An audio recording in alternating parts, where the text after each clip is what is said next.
I'd like to call the January 12th meeting of the Board of Selectmen to order. First, I'd like to announce that this meeting is being recorded and ask if there's anyone in the audience who is also recording the meeting. Seeing none, if we could rise for the Pledge of Allegiance, please. I pledge allegiance to the flag of the United States of America and to the republic for which it stands, one nation, under God, indivisible, with liberty and justice for all.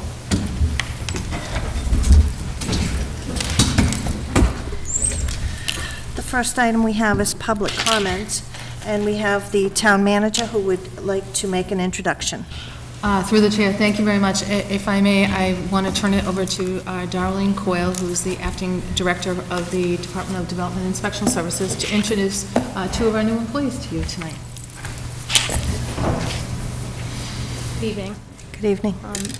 I would like to take this opportunity to let you know we're very excited that our Department of Inspectional Services is expanding in a much-needed way.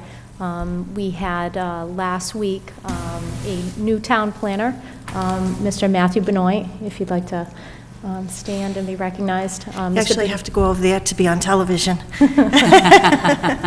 So Mr. Benoit started last week, so he has been in the department for a full week. He's doing a great job. He has already jumped in and is already working out with several developers and several meetings this week. And I think the phone's ringing off the hook for him. So we are thrilled to have him. And he comes to us with extensive knowledge of planning, has a regional planning degree, and has served on several boards in town. He is a resident in Auburn, and we're very happy to have somebody from the hometown. So we welcome Matt Benoit as the planner. Welcome. Good luck. Back. Thank you. Did you want to say anything? I express my thanks enough to the board and the various departments that chose to hire me for this position. I was very excited to apply and even more excited to be rewarded with this position. Great. I'm very excited to do work within the town and for its departments. Great. Welcome back. Thank you.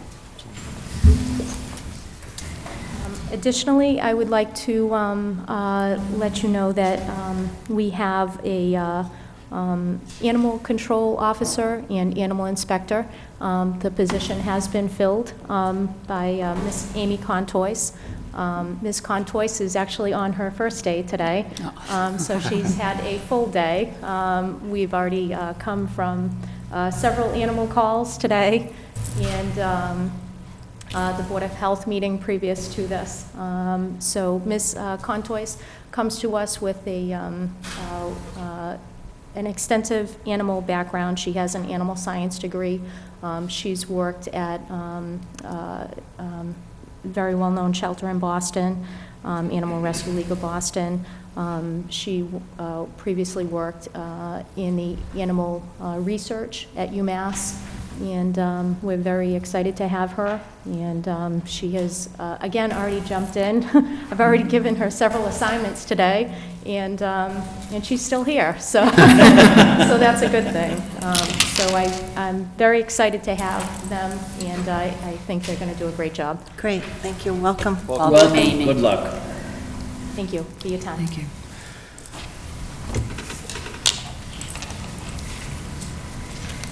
And we have Mr. Ethia.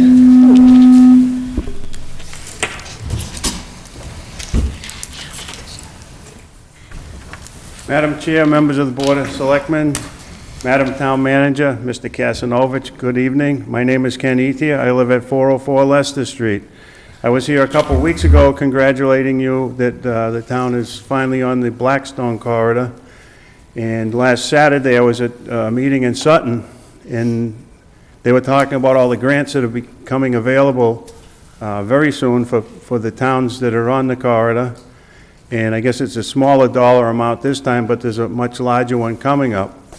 We also were talking about down in Woonsocket, where they have meetings that the towns can come down and meet the people, the Blackstone people. And I just was hoping that Auburn's going to be involved in that. And if there's money out there and somebody's going to get it, I really think that we should be applying for it. And I think we'd probably have a real good chance where we're the brand-new kid on the block. I just wanted to say that, and Great. thank you. Thank you. And Mr. Ethia, before you go, I just want to just mention something, and correct me if I have the facts wrong. Mr. Ethia was selected as the recipient of the Riley Outstanding Citizen Award back in October. He was supposed to receive the award on Thanksgiving Eve, and unfortunately, it was postponed due to inclement weather. So it's my understanding that you will finally receive the award on Sunday, January 25th at 3:30, and it's scheduled at the Faith Baptist Church. That is correct. And it's open to the public. Yes. And I hope that people do attend, because Mr. Ethia is a well-deserved Thank award you. recipient. Thank you. Thank you. Sure. Through the chair, I just want to thank Mr. Ethier and let the board know that, yes, we intend to apply for grants, and appreciate any input from any residents, and particularly Mr. Ethier, because you've been involved in it for so long to get us to this point. Shortly after the Senate passed, it was actually had gone through the House side in Congress, I received a call from the Blackstone Incorporated, that will be the managing partner of the Blackstone Corridor and the National Park. And they obviously wanted to reach out to us early on and let us know that that was coming. So shortly thereafter, I had a second follow-up conversation with them. And they intend on holding a meeting with all of the communities that are in the now expanded Blackstone Valley Corridor. And we will definitely be one of them. And we've also had conversations in the past with Jeannie Hebert from the Blackstone Valley Chamber of Commerce to see what we could do with them as well, because there's a tourism aspect to it, as well as economic, cultural, and recreational grant opportunities. So we'll be doing our best to try to get a piece of the grants wherever we can. Great. Thank So you. thank you. The next item we have is a 7:05 hearing for Southern Used Cars. Is the applicant here? I didn't think so. It's my understanding that the applicant did call the office today and withdraw the application. We have nothing in writing, so seeing as we have nothing in writing, I would prefer that we continue this to the next meeting, so that we have something verified in writing that the applicant did in fact withdraw. Motion to continue to the next meeting. Second. All those in favor? Aye. Any opposed? So voted. Thank you. And we have communications. We have a letter on the result of the straw poll that will tie into item C and D, so we'll hold that until that item. Under Board of Selectmen items, we have the Route 12 Shell, sale of gas and oil, 611 Southbridge Street. Is the applicant here? If you could come up to the microphone, please.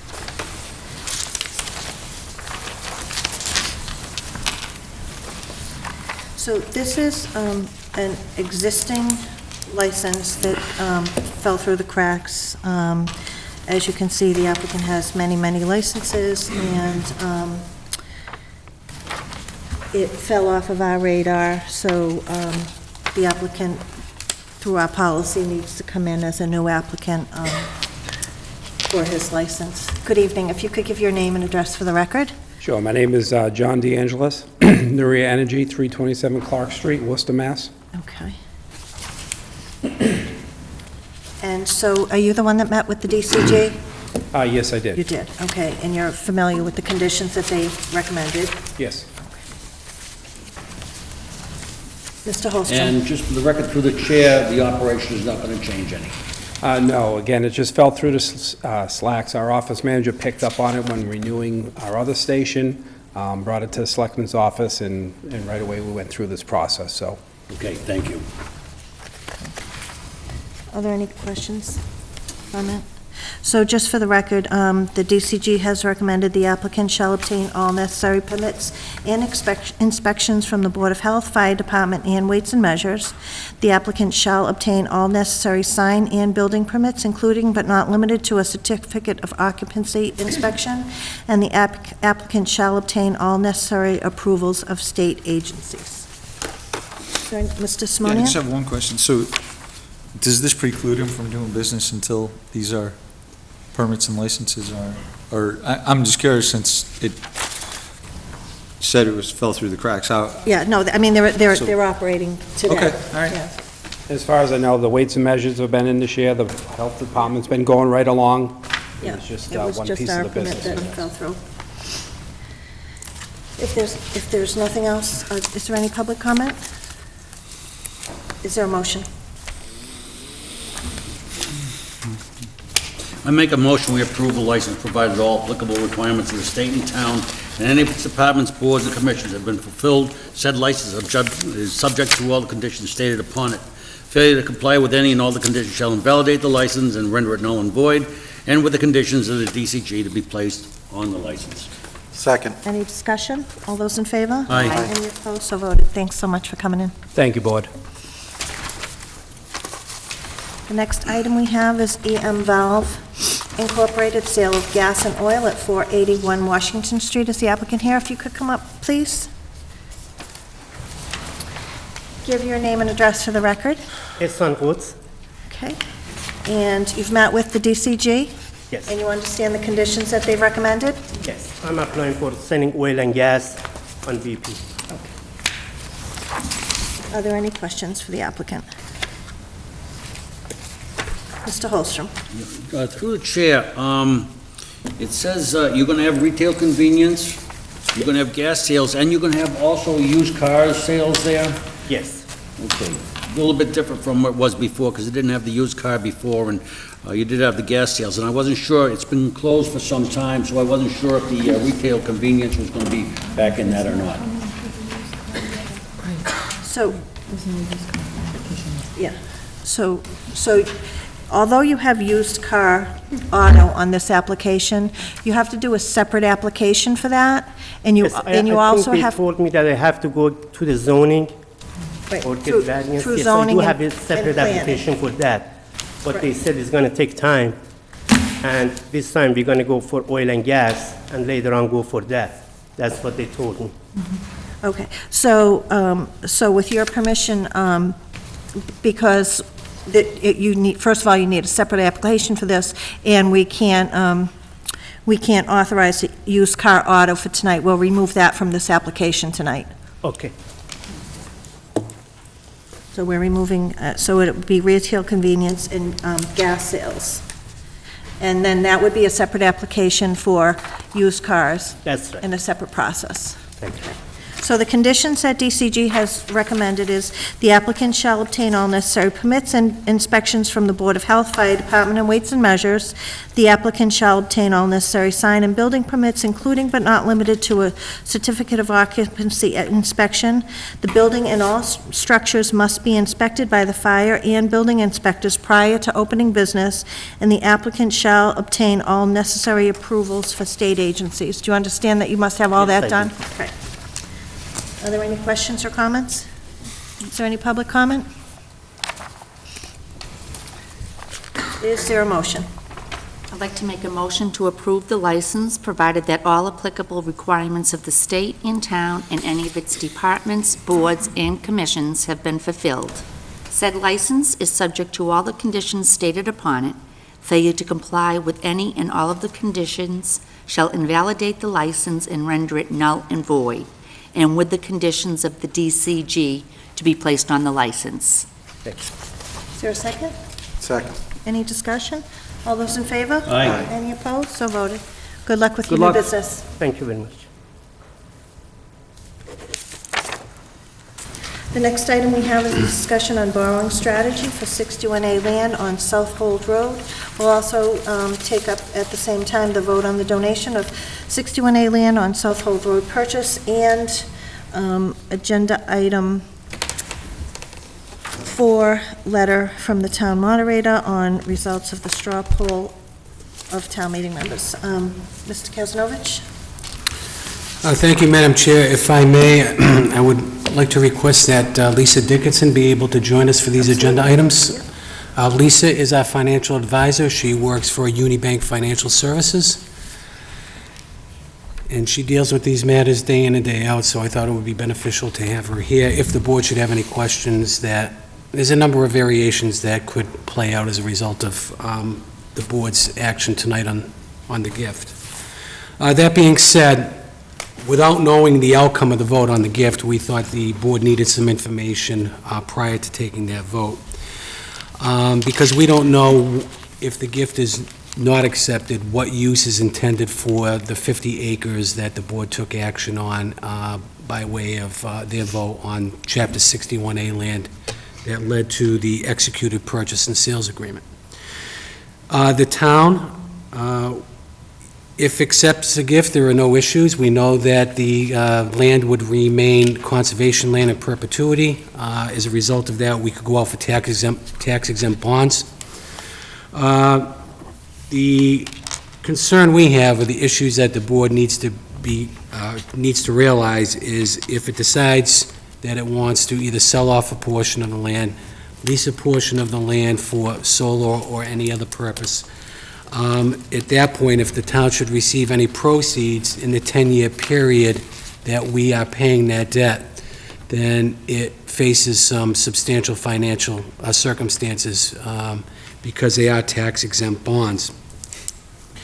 That is identified in the opinion letter by Edwards and Wildman, bond counsel, that was submitted in your packet. So here's the issue. The town could go out for a portion of tax-exempt bonds or taxable bonds, but we don't know what share of that property is intended to be used for any purpose. So it becomes very difficult. We could go out for tax-exempt bonds, sit on it for a period of 10 years. Once that debt is paid off, you could sell a portion of that without any penalty. Is that correct, Lisa? That's the way I understand it. But the board cannot put a deed restriction on that property without a vote of town meeting. So the board could take a vote with that in mind, but you can't tie future boards' hands if they decide to do something with the property within that 10-year period. So that's the dilemma we face. So we're trying to seek some type of feedback from the board, if they don't accept the gift, what they intend on doing with the property, or maybe they would like to sit on it for a period of 10 years and do nothing until the debt is retired in full. Or it could decide, we could ban it for a period of 5 years. And under that scenario, if we ban it for a period of up to 10 years, the board could decide within that 5-year period what to do with the property. But after 2 years, we have to start paying down on that ban a certain amount. Well, we'd have to pay down 1/5? The useful life of land is usually considered to be 30 years. So the town, after 2 years, when you're into or at the end of your third year, would need to make a 1/28th Okay. pay down on that. Even though the intention of the town is to bond it for 10 years, you would still have the ability to use the statutory useful life maximum term if you were to make any mandatory pay downs after the second year. And it's 1/28th because the first 2 years, we are banning it without a pay down. Interest only, correct. Interest only. The risk of doing that is we know what the rates are today. We won't know what they will be like in years 3, 4, and 5. So just something else for the board to consider. Mr. Holstrom? One quick question. You mentioned deed restrictions, and those deed restrictions only come into play if we do not accept the $1 million donation. Am I correct? We can't put any deed restrictions on that property if we decide to buy that property with the $1 million.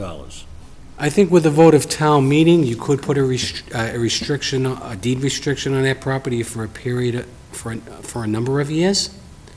And that would be recorded at the Registry of Deeds. And then at the end of that period, then the deed in essence evaporates.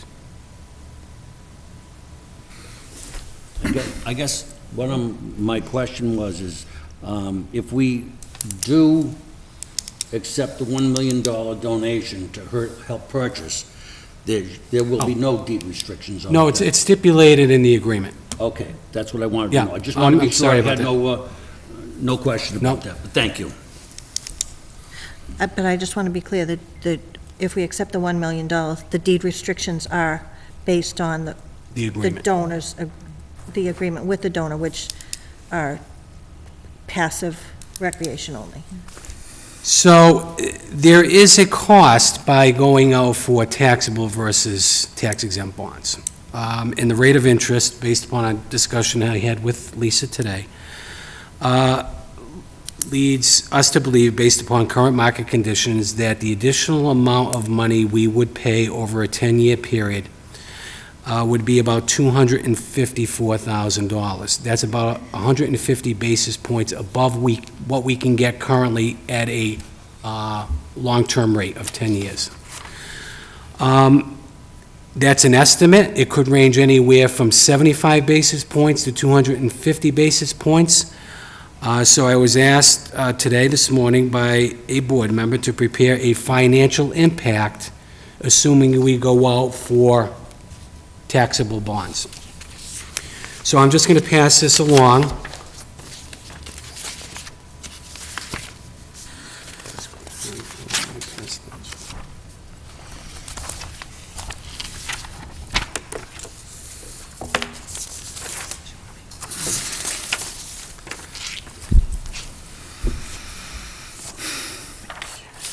So as you can see, under a 2% bond interest rate over the 10-year period, we paid $324,000.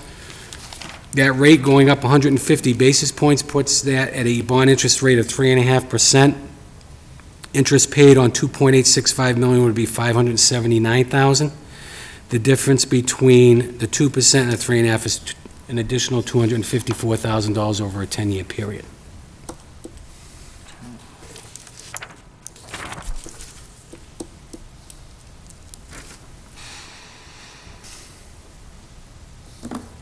Mr. Simonian, did you have something? Yeah, so you mentioned that if we do this, the $1 million donation's not accepted, and then we were to sell or lease some of the land before 10 years is up, you said there would be substantial penalties?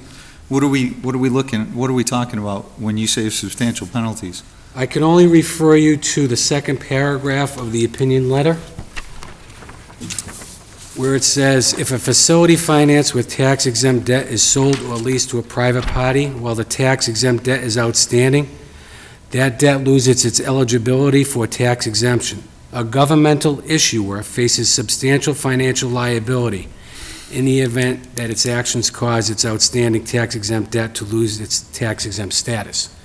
And what that can entail is you could have suit from the purchasers of your debt because they were told that it would be tax exempt, and now they're no longer able to hold that debt as tax exempt, so they could come after the town and sue for the difference. There could also be IRS penalties and related interest costs as well. Who would be the purchasers that could bring suit? We won't know until the bonds are sold. Right, if you sold bonds in the public market. So I guess my last question then is, why didn't we get this opinion prior to town meeting? Because I think that this would have been valuable information for town meeting members to understand when they were deciding whether to borrow the money or not borrow the money. That's a pretty big piece to leave out of that discussion. Well, at the time, we didn't know what the impact was on the action of the proposed donation or gift. We couldn't seek this opinion prior to town meeting? Let me tell you this, we don't have to pay these penalties. If we don't know what the intent of that property is, we never did. Understood, but this is a pretty big caveat to borrowing the money. If there is an intention to sell or lease the property, we can go out for a ban of a period of 5 years without bonding this project, this Understood, but I'll go back to the conversation, part of the conversation was what the town did with the land for package hog. It was purchased and not used for, almost 3 decades, and it was left as open space. Nobody knew what they were gonna do with it. It was just purchased for the sake of having it and possibly using it, possibly keeping it as open space. So if we do the same thing, we're kind of forced in a way, to decide now what we're going to do, or at least have some idea. We don't kind of have the same luxury, it seems. If we choose not to accept the gift, and so basically we have to decide now what we're going to do with this? No? But at some point, if we decide within 10 years, First of all, I can tell you that the Packagug land was purchased with tax-exempt bonds. okay, and Even though the town sold off some of those parcels, it was purchased with tax-exempt bonds. We don't have to go for tax-exempt bonds. I understand that. But I'm just saying, this information. If you could tell us what the intent of the property is, it would make it a lot easier for us to determine what road we go down. Well, I guess the folks that were calling for the vote on the gift a couple months ago were probably right then. We probably should have made a decision back then, so that all of this could have been done prior to town meeting. It is what it is. We can't change it now.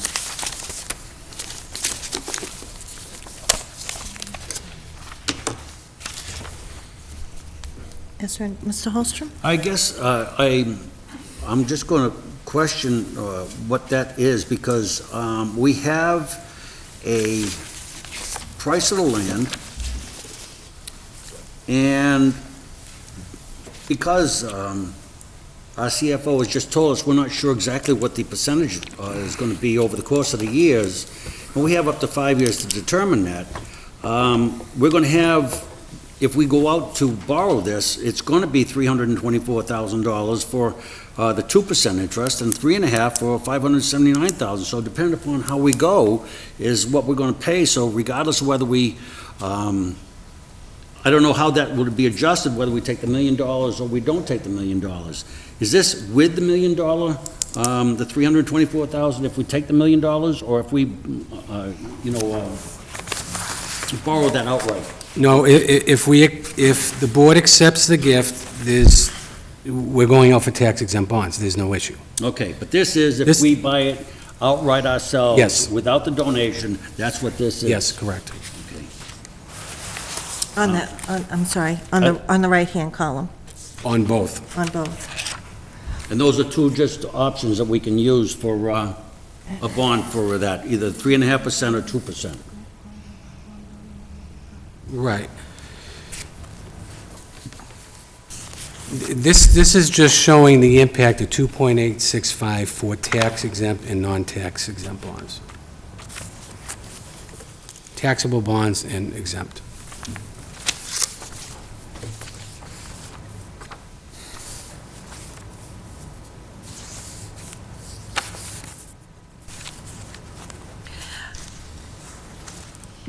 But you would, the preferred option would be if we were leaving the land to go out for tax-exempt bonds. If we accepted, I'm not saying that's a preferred method, I'm just saying if we accepted the $1 million, you would go with the tax-exempt, because there would be no concern with anything happening with the property. We can still go for tax-exempt even if you don't accept the gift. What I'm telling you is if the board should decide to sell off or lease a portion of that property that generates some proceeds or income, that's when you're faced with these liabilities. You could sit on it for 10 years, retire the debt, and do whatever you want at the end of 10 years. And through the chair, obviously, if the town accepts the grant, they wouldn't be bonding the 2 million, they would only be bonding less the 1 million. So that number that you're looking at there for the tax exempt would be against the $2 million cost. Right, but the $1 million gift isn't coming in year one, it's coming over the first 4 years. Correct, so it's going to be structured as a short-term note, and over each year, the amount that comes from the donor would be used to retire a portion of that note. So for 4 years, the $1 million would stay in a short-term form with a retirement of 1/4 each year. And that would all, again, be tax exempt. Madam Chair, the board we can short-term borrow this up until September. and give the board time to determine what it would like to do with the property before we convert the ban over to a bond. Mr. Simonian? Regardless, we have to borrow the entire amount, whether we accept the donation or not. Correct, and that, through the chair, that's why there was the discussion most recently on the financing, because we would have to make a decision of the form, taxable or tax exempt, when we're going to start. Bond counsel is very clear that it is the intent that drives the tax exempt or the taxable. So we had to prepare for you so that you could make an informed decision. Any option that might cause a problem in the interest rate that the town would be financing this at. Mr. Simonian? Right, I understand that part. What I don't understand, as a follow-up to the chair's question, is if we have to borrow the entire amount, and even if we do what Mr. Kazanovich just said, in short-term borrow it until September, we're still borrowing the full amount. It seems that we still have to, don't we still have to decide whether the full amount's going to be tax exempt or not? Well, what you're deciding on when you decide the grant clears it up in the first stead, is through the chair. Because if the property is going to remain for passive recreation, then everything that is borrowed remains tax exempt. So you're going to borrow in the short-term form. In December, the town will be doing a larger bond issue of other capital projects. At that point in time, the decision they would like to make the decision for efficiencies of borrowing costs. What can we include in that borrowing issue, and would we be including it as a tax exempt portion or as a taxable portion? Yes, so I'm with you all the way on that. But I'm talking about the amount. If we borrow the entire, whatever it is, roughly $3 million, and we don't accept the grant or the donation, then we would have to decide, we have to make a decision on whether that entire, basically that entire $3 million becomes tax exempt, is converted to the tax exempt. It would be the full amount, because that's what we have to borrow, either way, right? Through the chair, we're borrowing it as the full amount to make the purchase. We still have the option to make a split out. Either we're borrowing it as part grant, part town share, or we're going to borrow it potentially with all of it going to be remaining in town share for 10 years, or we may want to not include it in the September issue if there's still some concern as to the town wanting to sell or lease a portion of it. So then we would recommend, in the town's best interest, if they chose not to make a decision to sell taxable bonds at the higher interest rate, to remain in short-term form and have additional time to make a decision on how much, because if the town ultimately makes a decision that a portion is going to be leased, but we will always maintain a portion as passive recreation anyway, that passive recreation portion can be then sold as tax exempt, and only the portion that you're going to lease or sell. And as an additional component that we talked about is by staying in short-term form, you could actually take the proceeds of anything you sell and retire that component, retire those notes that are still in short-term form, and never have to permanently finance. So there are multiple options and multiple financing strategies, but we felt very strongly that it wasn't fair if you at least weren't aware of the options that could come about when the land was purchased and options were being discussed to sell or lease. The town would have paid a penalty that it potentially was not aware of. Thank you. That was an excellent explanation. So my last question then is, if we do not accept the donation, and then pretty much by the end of the year, we would have to decide at that point whether any part of that land is going to be sold or leased. You don't have to, you could still Well- stay in short-term form. I thought Mr. Casanova said we could only do that till September. Up to 5 years. September is our deadline because the town already has an issue that it's planning to do. Okay. So we're looking for a decision through the chair to be made at that point in time. So we have the option to discuss it and decide, but if it was still not decided, we would probably have additional discussions with the town on keeping it in short-term form to make sure there was no risk of a penalty, liabilities, IRS issues further down the road. Okay, thanks, I appreciate it. Does anyone have anything? I just think before we talk about borrowing, we should talk about if there's any uses of land that spring to mind, because I think that we're looking at it from, well, we're going to have to make a decision at some point what we're going to do, but it seems to me that we've heard a lot of conversation as to take the gift, not take the gift. Town meeting members have expressed their opinion as well. But we do have a plan, at least a draft open space plan, which I know most of us went to when it was presented, although I wasn't a member of the board at the time. Nothing has been identified. So to me, does any board member have any idea? I mean, people have come out very early with, I want to buy the property, and then I don't want to take the gift. So obviously, this has been something that people should be thinking about going forward if we're going to take that stance, especially that early.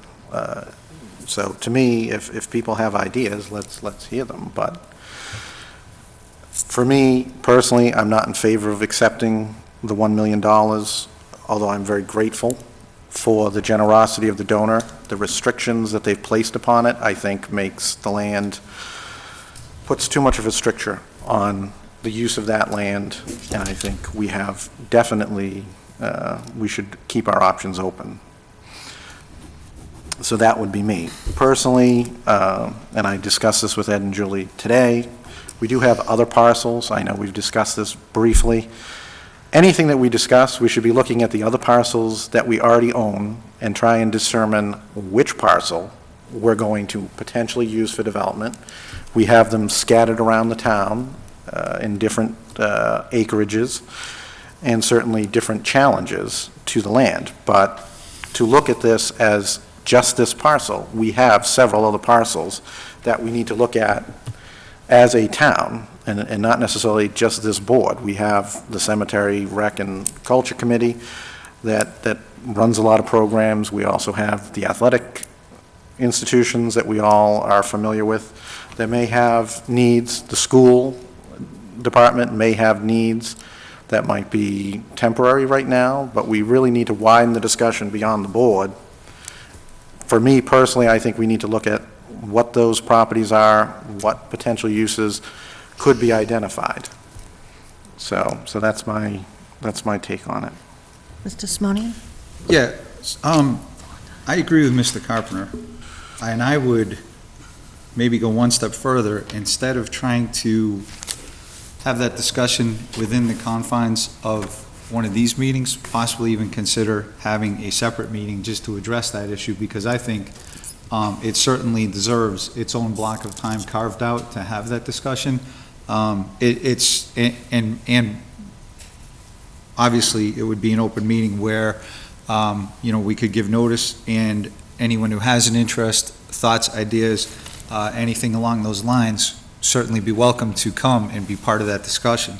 So I think it's a great idea. I would just rather see it done in its own context, where we can devote the time to it that it deserves, rather than try to rush it into one of these meetings. Mr. Holstrom? I guess through the chair, I have a question on, are we talking about other properties other than Southold Road, or are we talking strictly about Southold Road? I think the issue that we have right in front of us right now is the Southold land, and we have had open meetings. We have had open hearings. We've had several weeks where people have come up and they voiced their opinion whether they liked it or they didn't like it. And I don't think we want to get into a open space meeting for additional lands because of the South Hole Road we have in front of us. I believe we have to decide on that.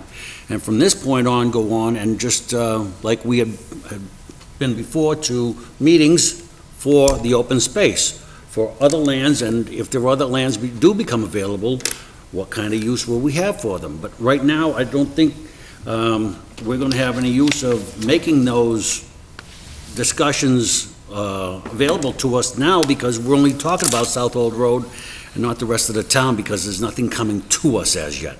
So I want to focus just on the South Old Road, and I think that when it comes time, if it comes time, then we open those hearings again and discuss the other pieces of property around town, but we should focus on South Old Road and make a determination one way or another, so we can move on.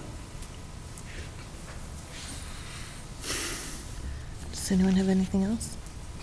Just a quick follow-up question or comment.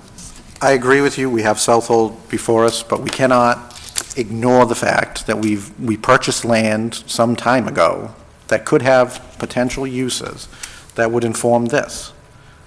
It isn't Southold. We don't just have this little hole, we have several parcels, and from a good management of assets, we should be looking at what potential uses those could have. Not necessarily this board, because we have other boards whose expertise are there.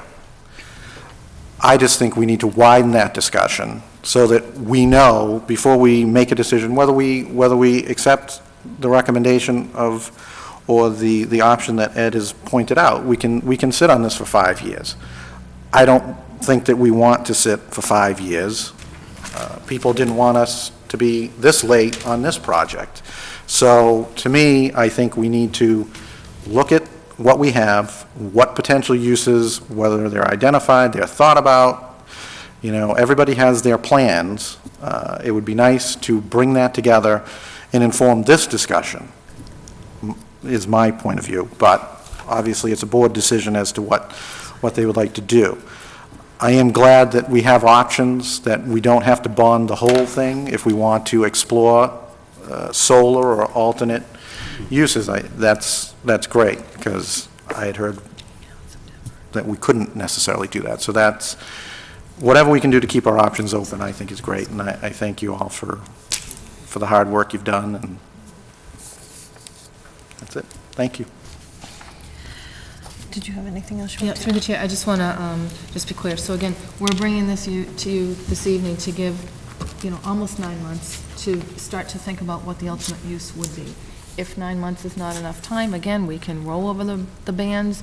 It doesn't need to be 9 months to 5 years. It could be 9 months to another 6 months after that. But I want to be clear. If the board determines that they want to purchase the land, regardless of whether they take the gift or not, if the board makes a decision to not take the gift and purchase the land, and the board does so with the idea that down the road they want to use it for a municipal use, that municipal use is still allows us to go for a tax-exempt bond. So really the discussion is more, are you looking to lease a portion of it for a private entity, for a solar use, or for another use? But if the board's intent, and there's been a lot of discussion about it, down the road is to not take the gift because perhaps they want to use the land for active recreation as opposed to passive, or they want to potentially not tie the hands of a board for a school, then that still dictates to us the ability to go forward with a tax-exempt bond. So no one is trying to tie the hands of the board right now. We're trying to give the board, hopefully 6 to 9 months to move that discussion forward. But if the discussion really is, what municipal use do you want to use for it, in keeping with the open space plan, the master plan, and other things like that, that still does give us the guidance we need for going into the borrowing in September.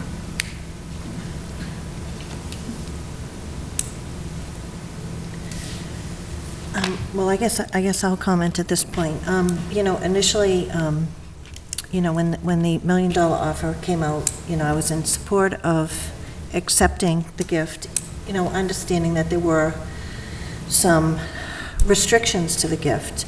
Since that time, and I think there are several people who this has happened to, where they've they've gotten more information. I know I've been contacted by many people. I see them, whether I see them out or they call me, about the gift, and what I hear over and over is that they're concerned with the town's hands being tied in perpetuity, that the restrictions are too restrictive. Yet, town meeting authorized the funding.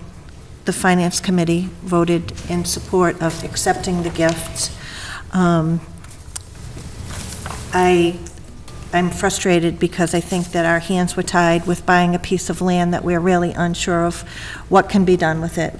Certainly, the developer had, in the purchase and sale that they entered into, had every way to get out of that agreement if they couldn't develop it.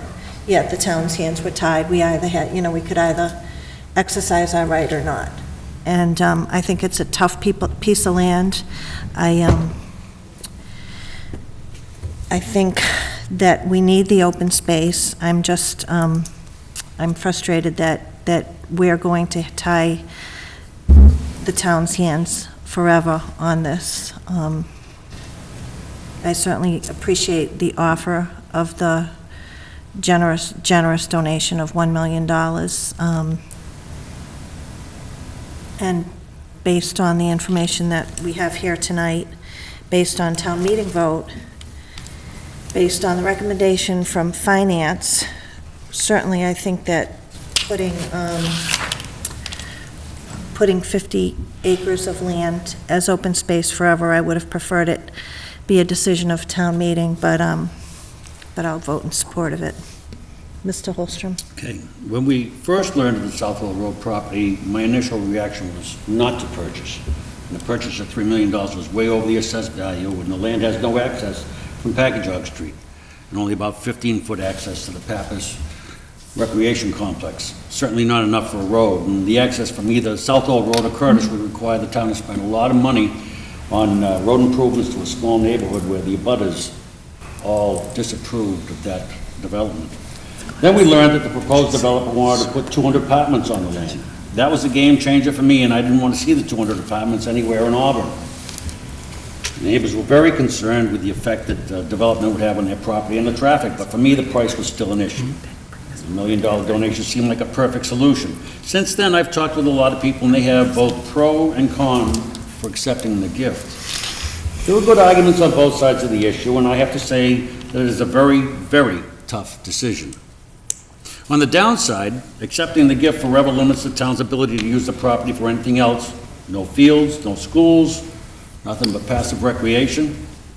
But on the upper side, there is still land available adjacent to the Pappas complex for future fields.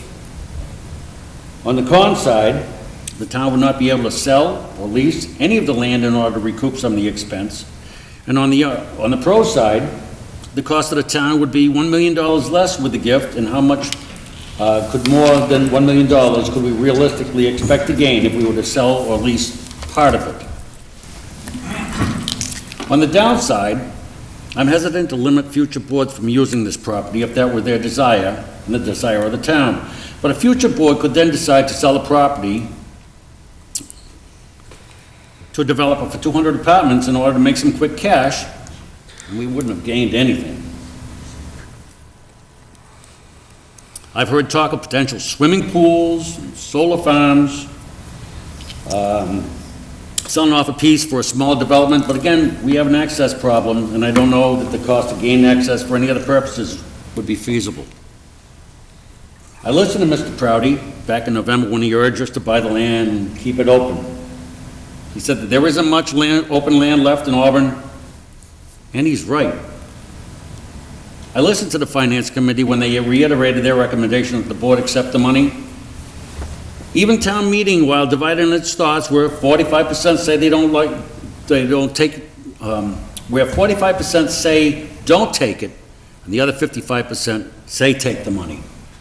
In all honesty, I don't think there's any real right or wrong answer, but my gut and my desire to do what I think is best for the town tells me to accept the gift and give future residents the guarantee of 50 acres of open space off of Southwell Road forever. My thought. Is there anything else? Mr. Simonian?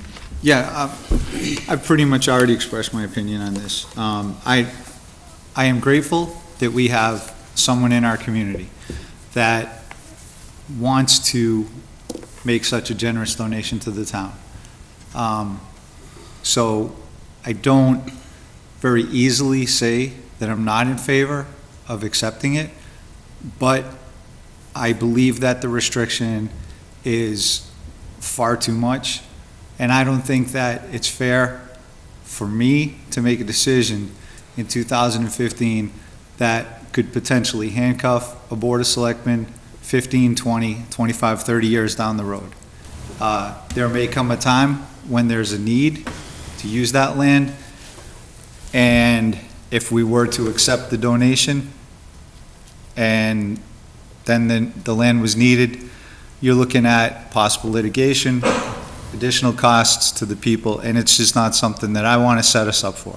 So again, while I'm very grateful that we have such a resident, I'm not in favor of accepting it for that reason. Thanks.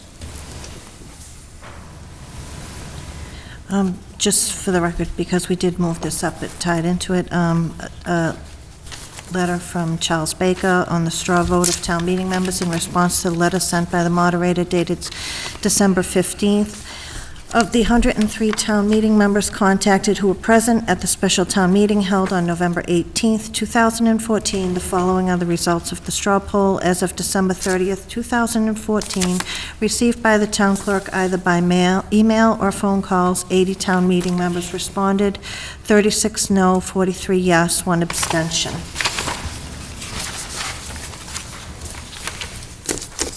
Is there any comment on this? Thank you.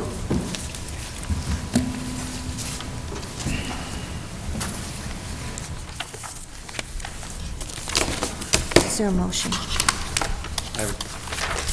Which motion are you looking for, Madam Chair? I make a motion that we do not accept the donation of $1 million for the purchase of the 61A land on South Old Road.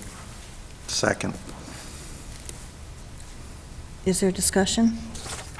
Just so I understand, can we have the motion again, please? Make a motion that we do not accept the gift of $1 million for the South Old Road land. So a yes vote would mean you do not want the gift, a vote, no vote would mean you do want the gift. Mr. Carpenter? I just want to also go on record as I am not in favor of selling property for development. I would happily look to, and why I say we need to look at the other parcels is some other parcels may be more suited to alternate energy or fields or something else. So I think that is why I bring that up, so that we can look at these and see what makes, that will inform our decision on Southold, whether we want to use the option of bonding some of it taxable, some of it not taxable. I would also like to see us pursue at least a portion of the site, have a permanent conservation restriction on a portion of it, so that a portion of this property is permanently held as open space, whether it be passive. My preference would be passive recreation. Believe it or not, that's more aggressive than people think. They think, oh, passive, it's this, that. There's a whole host of sports and athletics that people participate in that would fall into passive recreation, and I think we shouldn't be short-sighted or take a poor word choice of passive as being too limited. So that's my last word on that. Thank you. Okay. So the motion is to not accept the gift. A yes vote would be in support of not accepting the gift. I'll call the roll. Mr. Carpenter? Yes. Mrs. Brotherton? Yes. Mr. Simonian? Yes. Mr. Holstrom? No. And the chair votes no.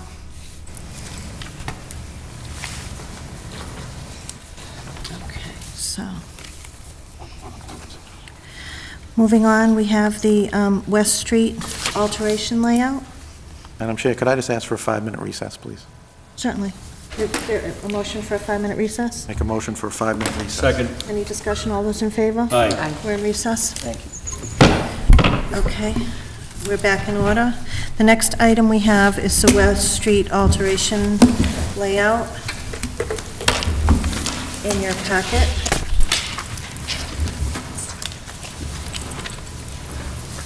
We have the information from Town Council regarding the West Street layout. Mr. Coyle, did you want to join us to this item?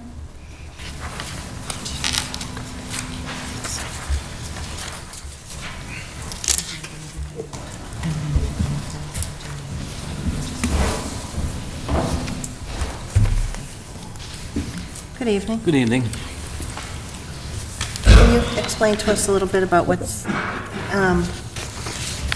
involved in this, in our packet? I'll do the best. I think that where this is a little different than a typical roadway acceptance, normally we would follow the process where there's a developer constructing a roadway, that the work would be completed, and the Board of Selectmen would refer the item to the town, to the planning board for a recommendation on acceptance, and a layout hearing would be held as well.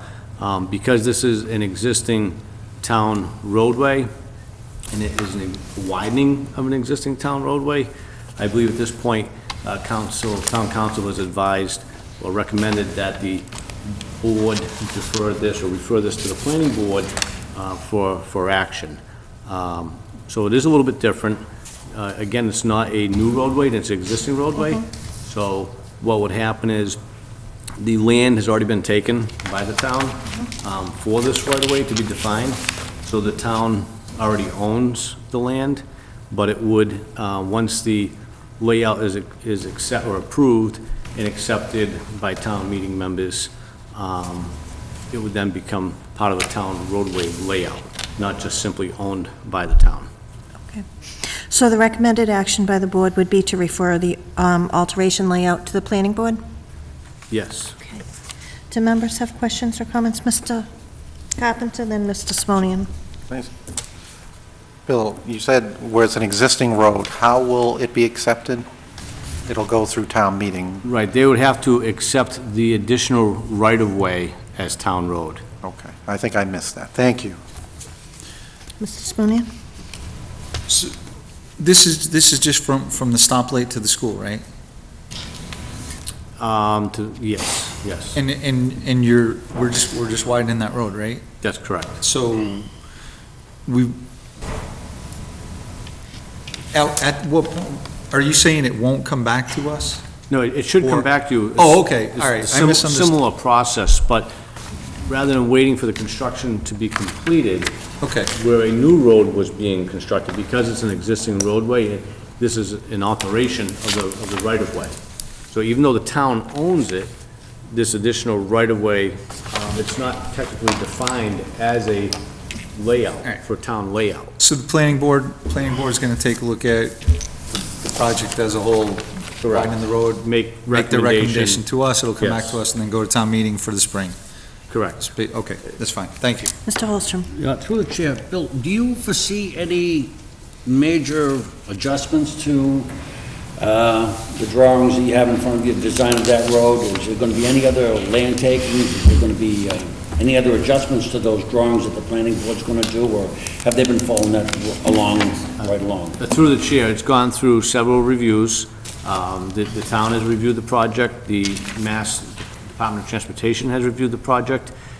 They're following recommendations made by the planning board, and the plans are proceeding or at 100% design level, expected to go out to bid in the next month or so, with construction to begin in the spring. So at this point, we don't anticipate any changes to the design that would affect the right-of-way as presented.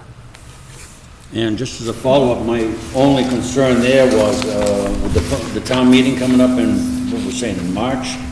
We want to be sure that this is going to be ready to go so that it doesn't have any holdups when, to do this construction for the school project itself. Will this be for the March or the For the- May? for the May town May meeting. town meeting. This will be for the May town meeting, it will not be ready for the March town meeting. And it doesn't need to be. Okay. The town already owns the land, so we can do the construction So when it becomes town layout is not critical. We do own the land, so we can do the work. All right. It's more of a formality that it's defined as a town right-of-way. or Thank layout. you.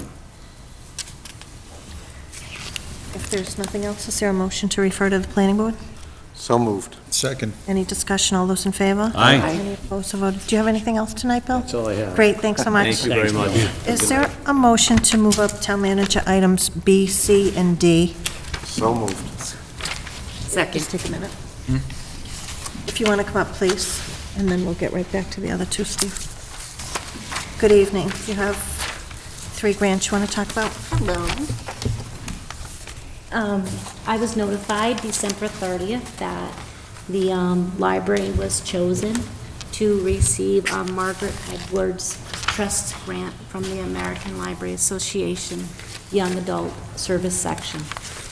Back in October, I presented at NELA, the New England Library Association, and I was asked when I was presenting there if I would write a letter just on what we were doing in the library, how we were renovating and keeping the place open, how we changed the library from a regular library. Instead of just taking the easy way out and closing it, we turned the garage into the library.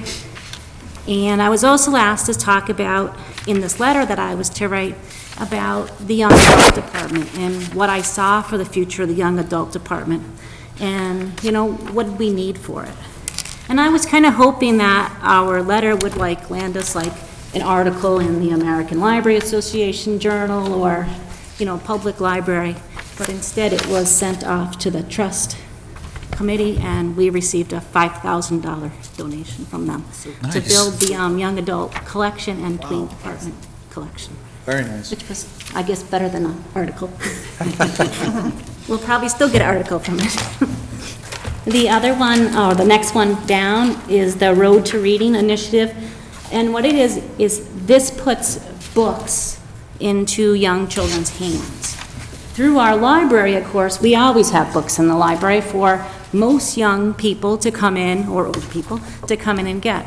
But there are some people that when they come in the library, they perhaps have used the library and not returned their materials. So therefore, their library card is blocked. If they don't pay for the materials, they don't return the materials, you can't use the library, the collection. These books would be earmarked for those young patrons who perhaps didn't return their materials, perhaps their parents or caregivers took out the materials, didn't return them, they were lost, whatever the circumstances. This would allow patrons who can't use the library, the youngsters, to still receive materials from the library, from this particular group of books. And that'll be about 100 books, and it's a value around $2,000. The last one is a grant through Microsoft, and it is to give us 7 licenses to have Microsoft Word put on some of the computers and the laptops that the library does not at the present time have them, especially in the children's room. The children's room does not have a Microsoft Office suite on any of the programs. So this will allow 2 of the 4, 2 of them are simply a cataloging computer, 2 of them are an access internet homework computer. So we will use 2 of these rights on those 2 computers, and we will hold the last 5 for other computers that pop up that we need them. So that is an $803 value. Excellent. If there are no questions or comments, I'll accept separate motions. Just one. So according to this, you're actually getting 200 books. Is that correct? Yeah, So yeah, yes, that's pretty cool. yes, yes. I don't know, did you Well, mention It'll be a that? matching grant. I have another company that has agreed to match it. They just have to. Yeah, I didn't know if you mentioned that. I thought that was pretty cool that you're actually getting that matched, so, excellent. Is there a motion on B?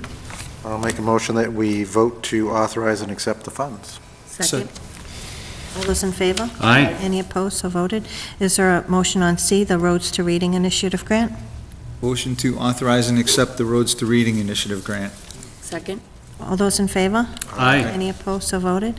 And the D, the library grant, Microsoft, $803. Motion to authorize and accept the Microsoft grant of $803. Second. All those in favor? Aye. Any opposed, so voted. Thanks so much for coming in. Thank you. Thank Well you for done. applying. Thank you. Thank you. Great. Can I just borrow 2 more seconds of Sure. your time? The library is working with Perkins School for the Blind, and we are having active technology training January 20th at the library at 10 o'clock. So if you would like to see or work with our new adaptive technology, come by the library, and they're going to show us all how to make it work. When is that Great. this? January 20th. Oh, and of course, we have our newsletter that is out. We just hot off the presses. There are lots of activities in it. We are still actively looking for a children's librarian, so if there is some children's librarian out in the town with a master's in library degree. And is your newsletter available online? It is available If you on could let- both in the library online and the town line. Great. Thank you. Thank you. Thank you. Going back to our agenda, under Board of Selectmen General Items, F, a letter from the police chief on compliance checks. Madam Chair, please be advised that the Auburn Police Department conducted an alcohol compliance check of Auburn liquor license holders on November 12, 2014, and then again during the month of December. During the November check, Chili's Grill and Bar, located at 826 Southbridge Street, and Mass Discount Liquors located at 844 Southbridge Street, allegedly sold alcohol to a person under the age of 21. I am requesting that you, the licensing authority, conduct a hearing to determine if a violation occurred, and if so, take appropriate action. On a more positive note, I am happy to report that during the December compliance check, all liquor license holders successfully passed because they requested identification from the underage individual that was sent into each establishment. Is there a motion to schedule these hearings and notify the license holders? We have to have a specific date on that motion? Yeah, it would be for the next Can meeting. we do that in 2 weeks? The motion to 26th. hold the, motion to hold the hearing? Is there something? We just have to set a time, so we'll schedule them both for 7:05. Okay. No? Oh, we have hearings? We might, so if we could just set the date and work around the, Okay. whatever. All right, so then the motion will be to set the hearing for alleged liquor compliance violations on our next meeting of January 26th. And to notify the license holder. And to notify the license holders. Is there a second? Second. All those in favor? Aye. Any opposed, so voted. Next item is gift acceptance.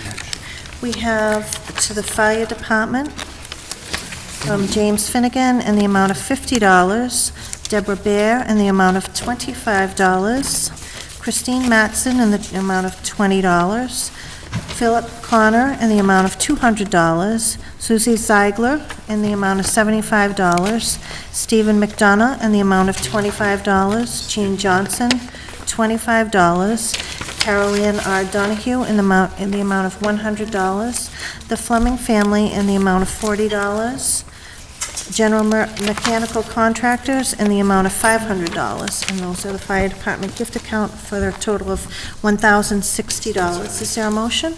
Motion to accept with gratitude? Second. All those in favor? Aye. Any opposed? So voted. To the police department, from General Mechanical in the amount of $500.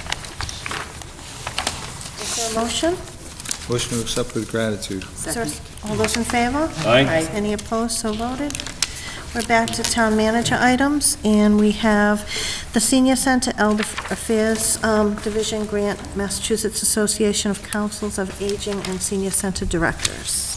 Through the chair, thank you very much. This is a second portion of this Aging Mastery Program. The board approved of the first portion of it, which was the financial component, and that program will be underway shortly. I believe we have 18 people signed up for it, which is great. This is another part of the Aging Mastery Program, a pilot grant offered through the state, and we are seeking to apply for $2,600. That would be for a 30-person session, and that would initiate in the fall of 2015 if we get the grant. The director of the senior center has been working with the library director to potentially offer this program at the library with the hope of maybe encouraging some people to get more involved with things at the senior center programs, and maybe bring in some new people.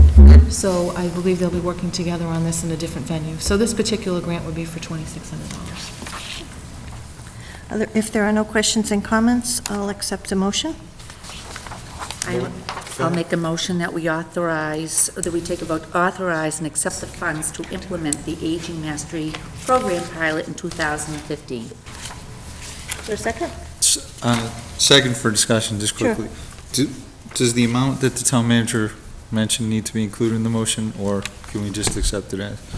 You could, through the chair, you could include that amount in it, that's fine, yep. If it's not required, the motion's fine as is, I'm happy. Usually we do put the amount in, so it's Okay. good to say that, yes. So that figure is? $2,600. $2,600, Mrs. Brotherton. Okay.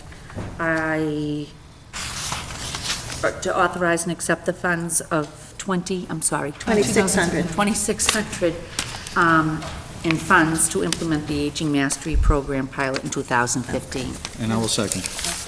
All those in favor? Aye. Any opposed, so voted. We did the library grants. The next one we have is from the Police Department, Massachusetts Executive Office of Public Safety and Security Office of Grants and Research, Edward J. Byrne Memorial Justice Assistance Grant Program. Through the chair, there is an item in your packet, item, I believe it's 6E, labeled from the police chief, explaining the grant. And again, there's no in-kind match required for this. There, about $3,300 will be for medical bags, about $4,000 for a computer package that would be used for the police accident reconstruction unit, and then about $14,000 of it for iPads and mounts, which we put into the cruisers, enabling the officers while they're on duty to be able to go through the GPS mapping when there are calls, and to also have access to the internet and website and instantly send things back as needed to the police department. So again, this is a great grant, and, you know, we're appreciative for the police department for applying for this. It is a competitive grant. This is not a formula-based grant, so we don't know yet whether we will get it, but this is what we're putting in for. Mr. Holstrom? Through the chair, I think this is great. You know, there's grants coming to this town left and right, and you can't say thanks enough for all these people that put in all this extra hard work to take care of these. One question I have, though, the Apple 32G iPads and mounts, is that just for the hardware, or is that for the programming also? And will there be updates to those programs as they go along? Through the chair, this is for the hardware. This allows the police to access through, as we would on iPads elsewhere, you can get to your email, you can get any of the features on an iPad through that. So it comes with specific applications, I guess you'd call it, as opposed to programs. So yes, it does include that, but it is actually the iPads and the mounts, and then they would tie into whatever they have at the police station. Go ahead. One other question, just to follow up with that, if there are updates to that, is there any way that we can put into the budget to be sure that these are maintained, updated all the time? Because the police departments now, they need all the equipment they can get and all the help that they can get, and I think that if we can find some way in our budget to be sure we maintain and upgrade those programs as necessary, I'd like to see that happen too. Yep, through the chair, if we get the grant and we purchase the equipment and need to put any updates to it or maintenance to it, we can look at that in the budget. Great, thank you.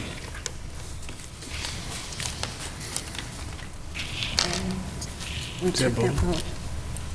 Yeah. We took that vote? No, okay. No, motion to accept the grant funds in the amount of $21,553. Second. Any discussion, all those in favor? Aye. Any opposed, so voted. The next item we have is... With my apologies, I've read through the last two. I unfortunately have to go. Thank you. The next item we have is an update on the elementary schools reuse disposition advisory group.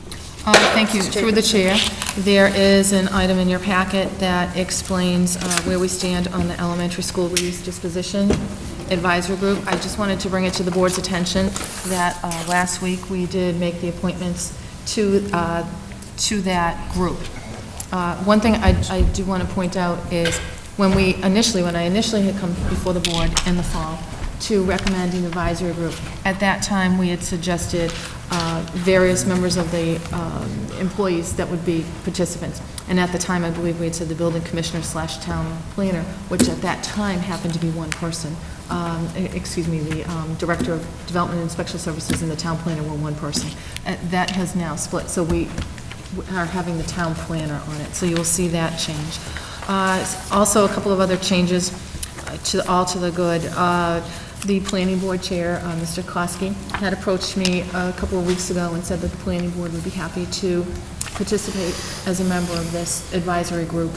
So I thought that was a good idea, so I asked the planning board to submit a name, and the chairman will be doing that, Paul Kosky. And likewise, at the time, we were hoping to get 1 to 2 residents from each of the 2 schools that are affected, Mary D. and Julia, from each of the neighborhoods or areas, hopefully immediately surrounding those schools. We put out a request, and I want to thank Auburn Mass Daily, because I know they ran a story on this, and I know Dr. Marion Brunel, superintendent of schools, put out information in her newsletter, and we actually received many, many more applications than just 4.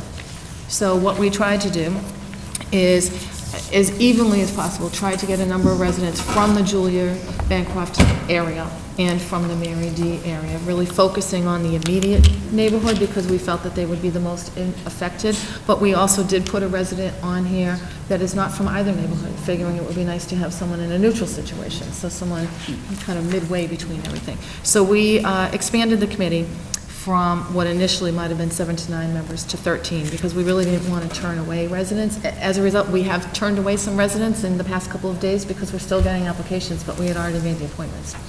So right now, as it stands, we have, I believe, 7 residents on the committee. So for anyone listening, we have from the Board of Selectmen, Denise Brotherton; from the School Committee, Dorothy Sutton; from the Finance Committee, Chairman Kevin Hussey; from the Planning Board, Chairman Paul Kosky; from the School Department, the Assistant Superintendent for Teaching and Learning, Dr. Kathy Luaz; our new town planner, Matt Benoit; a resident, Kathy Jo Bimandifer; also additional residents, Ralph Capaldi, Rocky Cataldo, Kevin Kennedy, Joe Martin, Margaret Murphy, and Chet Stencil.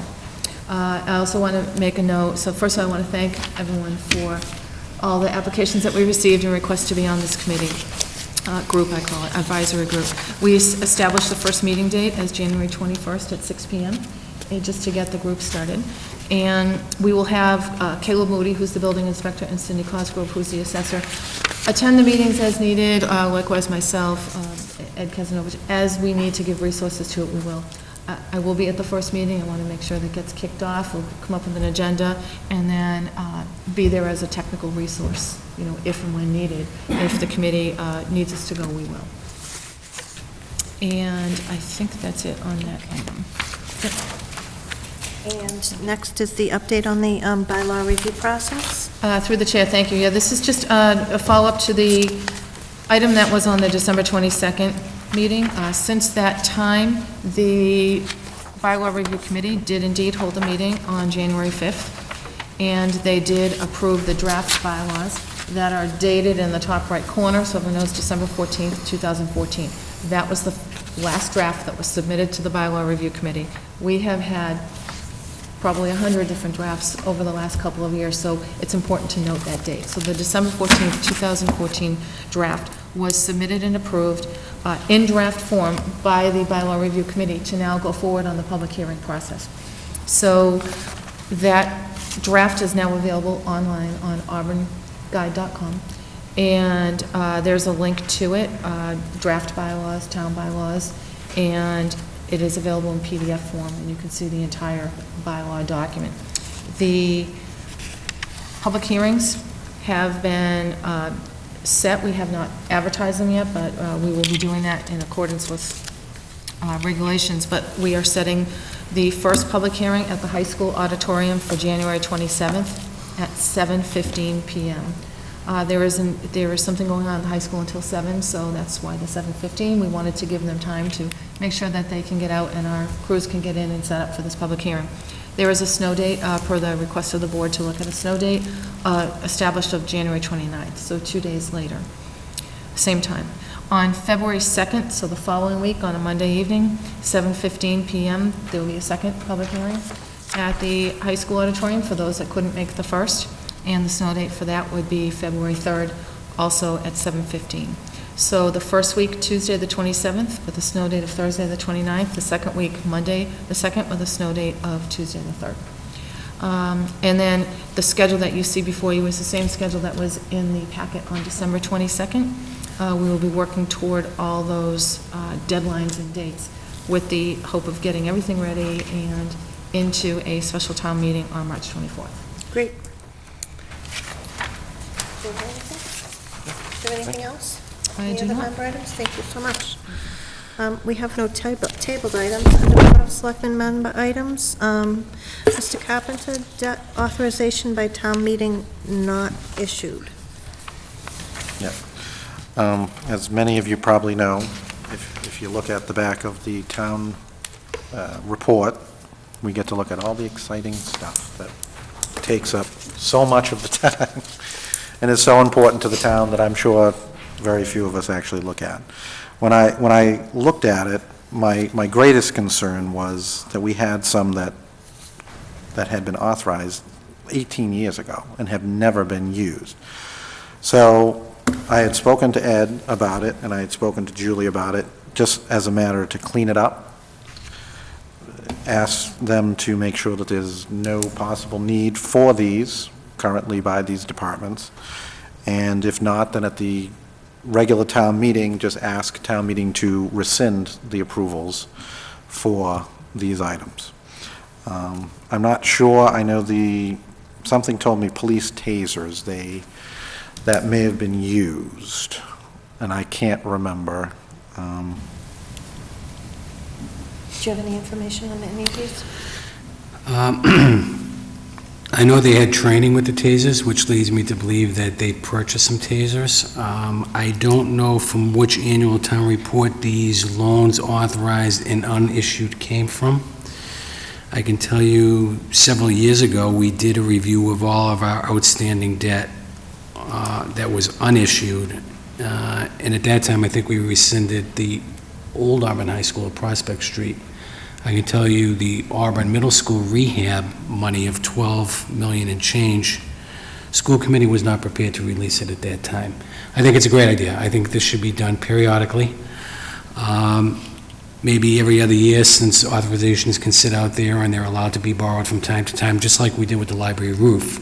We weren't prepared to go out, but we went out at a later date. So we will look at each and every one of these and determine whether or not it can be rescinded based upon feedback we're getting from those individuals who sponsored the article. I can tell you some of these may require a vote of either A, the school committee, and B, especially those that may apply to the sewer enterprise fund, because the acts of 1963, Act 708, authorizes the sewer commissioners to go out and borrow money. So we'll take a look at this, and we will be prepared to bring something to the next annual town meeting. Thank you. Thank you, Mr. Carpenter. If there's no additional public comments, in your packet you have the minutes of August 11th, 2014, and August 27th of 2014, September 8th of 2014. If there are no corrections or omissions, the chair will accept them as written. Seeing none, the chair will accept them. If there's no other business before the board, I will entertain a motion. Motion to adjourn. Second. All those in favor? Aye. Any opposed? Thank We are you. adjourned. Good night.